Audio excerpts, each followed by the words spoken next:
الله يتوفى الأنفس حين موتها والتي لم تمت في منامها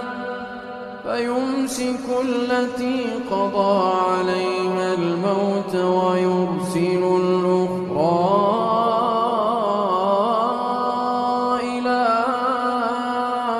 أجل مسمى إن في ذلك لآيات لقوم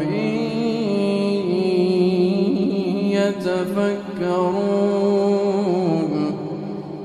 أم اتخذوا من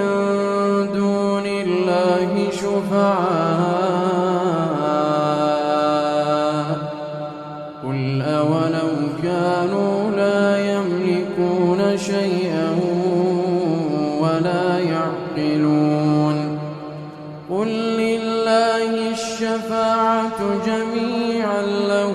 ملك السماوات والأرض ثم